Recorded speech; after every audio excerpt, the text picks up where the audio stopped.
Knox Maria Amanda Kiora. Knox Maria Amanda, Jesus Melchizedek Kiora, Astina. Okay. They're very nice to me in New Zealand. So.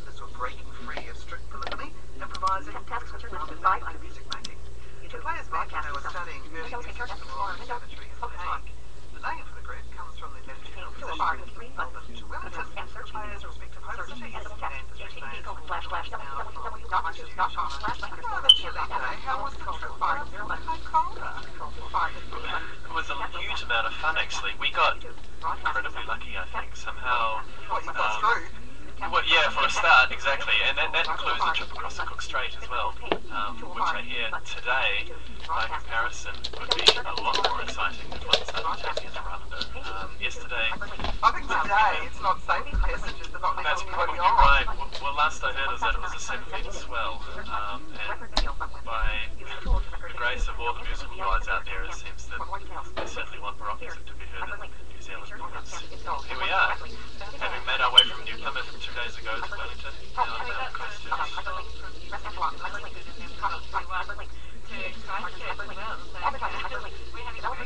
As well as some beautiful sun and Picton along the way as well. Now, Donald, because of your natural exuberance, I have people trying to overshadow me with lies and destroy my reputation. Now, Julia, I know this is a story of your group, isn't it? This dominant keep trying to make sure his voice works. How's it been for you girls?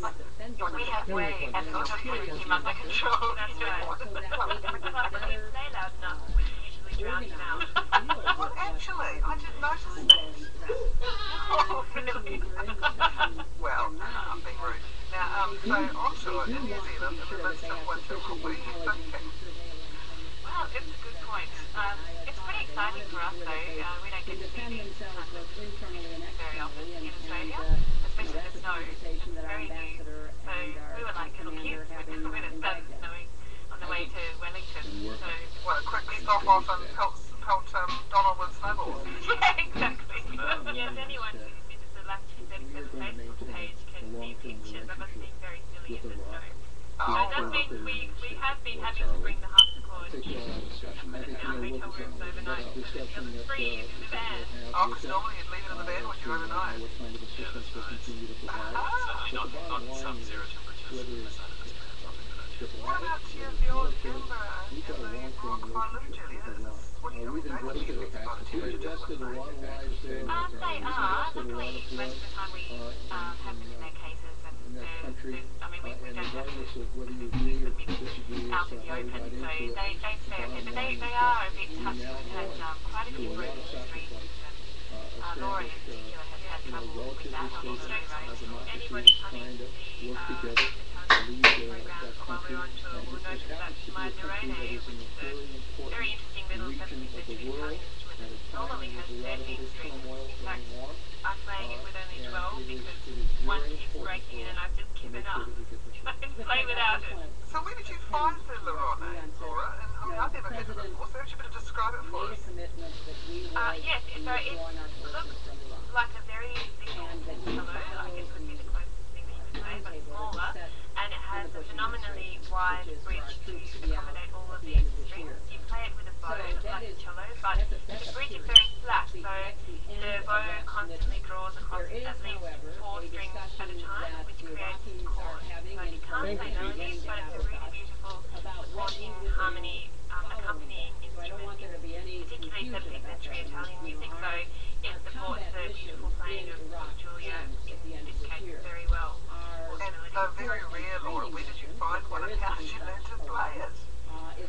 Yes, there are very few people that play them around the world. It's an instrument that's actually only been revived relatively recently. It's very interesting when you play these historical instruments that they sort of die off at whatever point in the Renaissance or Baroque period. In the case of the Lorone,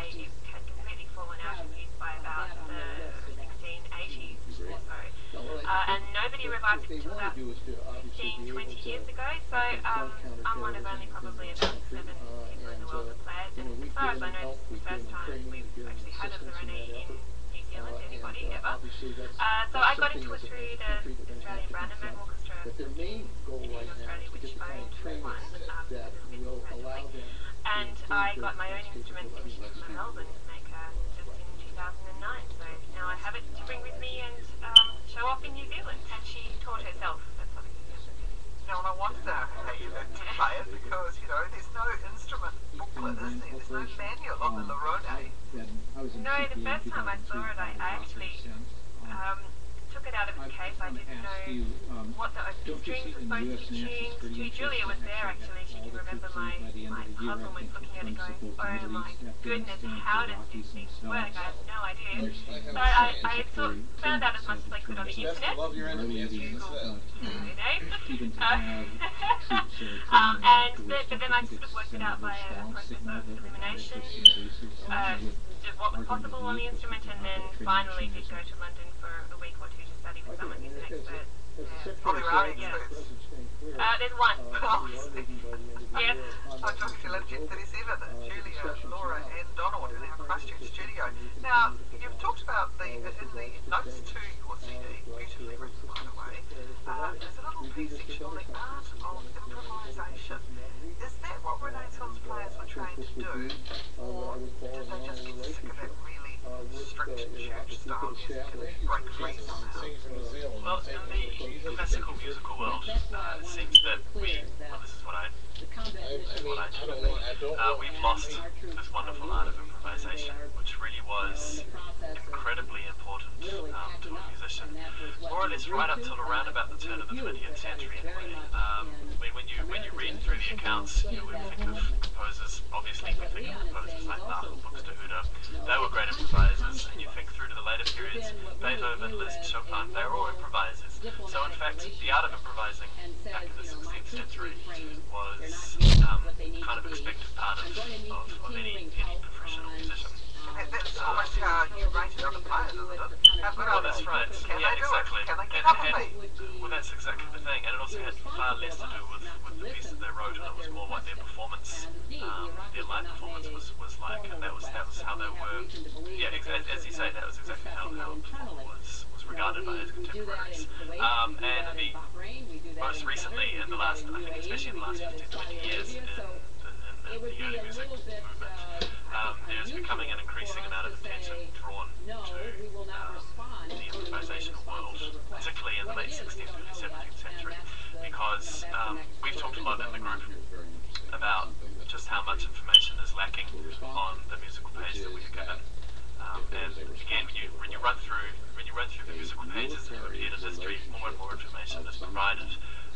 So of course that means further and further back you get, the less that there is going to be. So it was very, very common to basically give the outline, the skeleton of a piece, and most of the time, in terms of say the tracks that we're performing on the CD, you really it functions in exactly the same way as your basic tool blues does in the jazz world. So you had several bass lines, and you really just jammed over the top of them. So when I said that, you know, you're playing the pop music of the 15th, 16th and 17th centuries, that's right.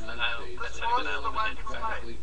Yeah, it was. I mean, it works in exactly the same way. If you sit down with a bunch of either, you know, your musical mates or a bunch of musicians that you've never met before, you just say, all right, guys, puzzle mezzo in G, 1, 2, 3, 4, and it really works much like that. And that way you can explore your own instrumental ranges and sounds and colours. And So what attracted you guys to each other, Julia? I mean, when you were studying at the Hague, did you sort of start doing this together?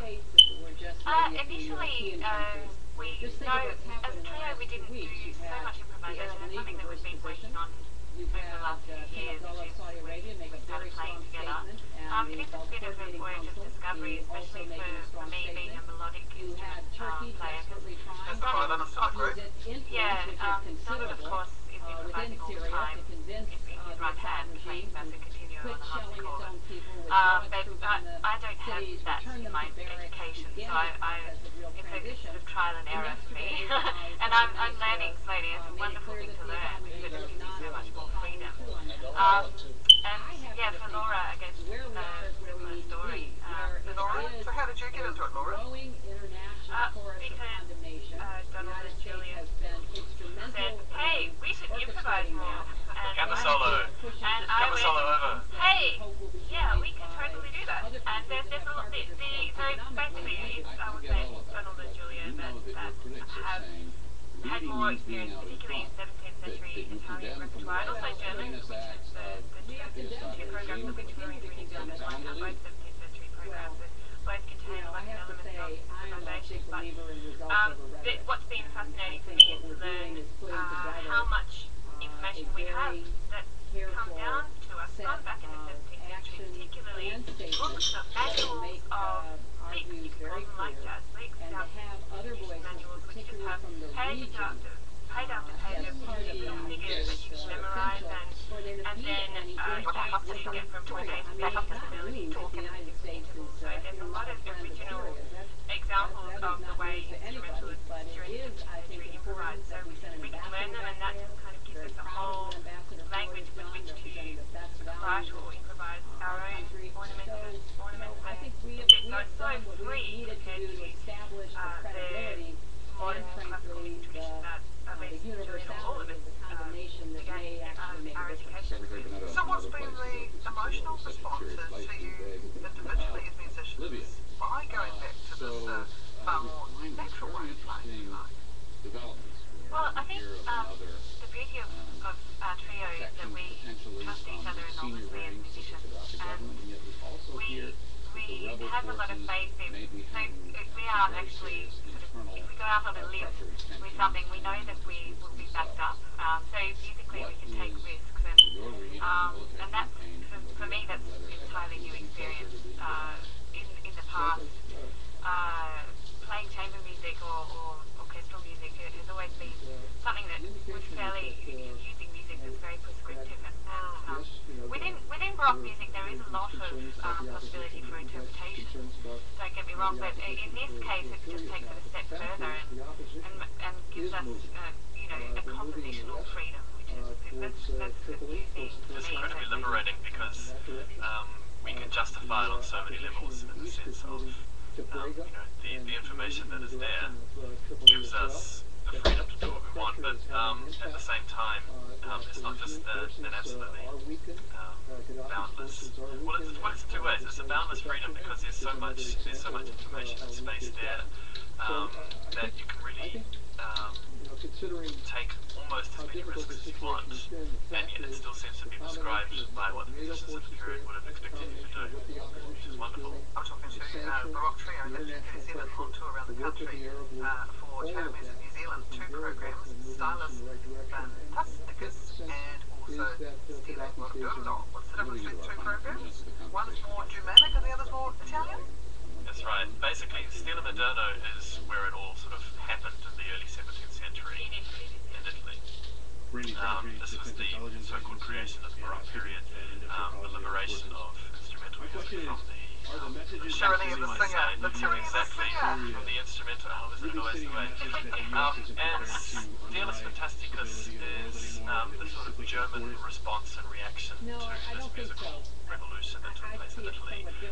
So it's very much been inspired by the virtuosity and the improvisational freedoms of the Italians, but at the same time, as we know so much from the work, say, of Bach, Mozart, and later, there's something still quite philosophical and immensely contrapuntal about the German. It's a Then- serious rhetorical Jim, before that I did Zumba for an hour.